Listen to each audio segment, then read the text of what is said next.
Hello, welcome to Sicily. Now, I'm probably not going to figure that high up on your list of people to feel sorry for this week, because I'm here to drive this, the new Ferrari California.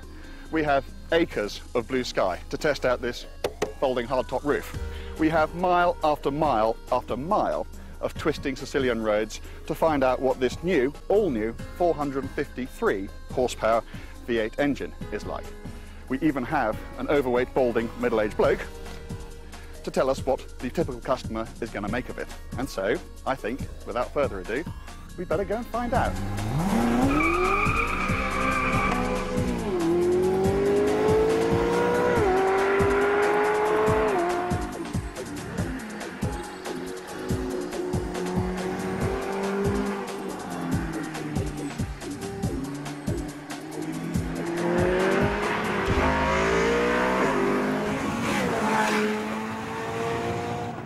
The chaps at Ferrari are very keen that you think of this car as a GT car rather than an out-and-out sports car, as you might expect from a more normal Ferrari. And in the cabin that they've created with this car, there are all sorts of things that you can point to show that. The steering column adjusts electrically up and down, in and out. The seats also electrically adjustable. Very tellingly, in my view, when you start the car, the 7-speed automatic transmission actually defaults to its automatic mode, not to its manual mode. Other Ferraris don't do that. Look around the rest of the cabin. It's a mixture, really. I like the main analog dials, but it's got this little TFT screen by it with the minor ancillary dials for oil temperature and oil pressure, and I don't think that works very well. I have to say, when I first got into the car, I looked down at this aluminium fillet, this centre console here, and I thought that looks a bit contrived, but now I've been in the car for a couple of hours and I'm actually beginning to quite like it. Overall, the design of the cabin is pretty good, but I do wish they'd do something a bit better than provide the same navigation system that we have on our long-term 300C Chrysler. You know, this is a Ferrari, this is 143,320 pounds worth of motor cars. You'd think they could do a bit better than that. But of course, the key thing about this car, the thing that distinguishes it from any other Ferrari that's ever been built, is this folding, retractable hardtop. So, let's pull over and see how it works.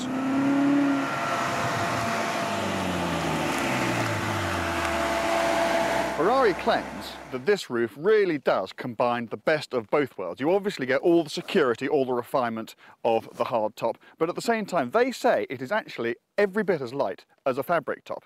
And, as my glamorous assistant will now demonstrate, it can be raised or lower in just 14 seconds. Now, as we can see, the rear screen sandwiches on top of the roof, the boot lid comes back up, and any minute now it will all disappear into the back of the car.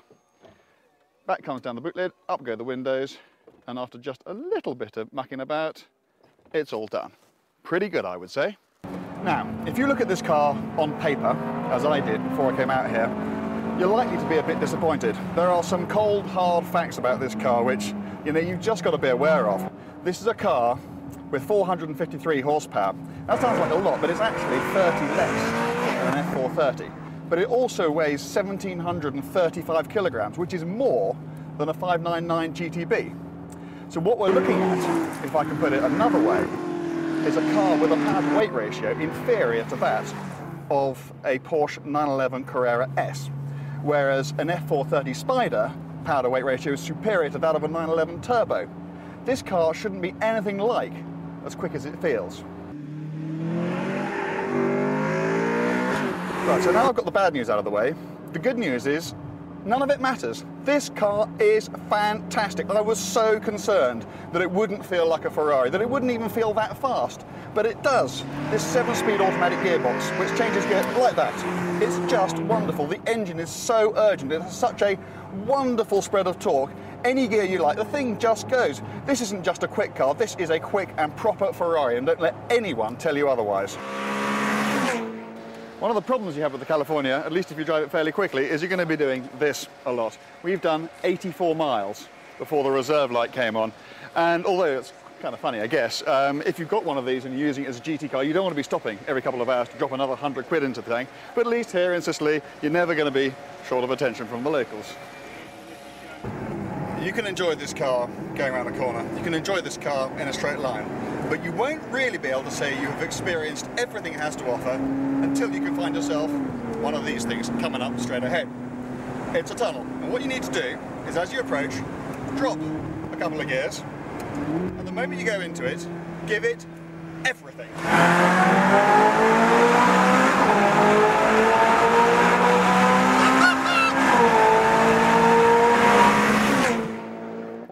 Well, it's now the early evening and I've been in the California since early this morning. We've done 2 tanks of gas, and if you'd told me this morning how much fun we were going to have today, frankly, I really don't think I'd have believed you. This is traditionally the part of the video where I should recall its main rivals, things like the Aston DB9 Volante, the Porsche 911 Turbo Cabriolet, and of course the Mercedes SL65, and say that before I can judge definitively which one is best, we need to get them all together on the same piece of road. But I don't feel like doing that today. This car is so good that if it doesn't knock them all into the middle of next week, I will come back onto camera and take this courageously styled Ferrari California branded hat that they gave me this morning and eat it in front of you all.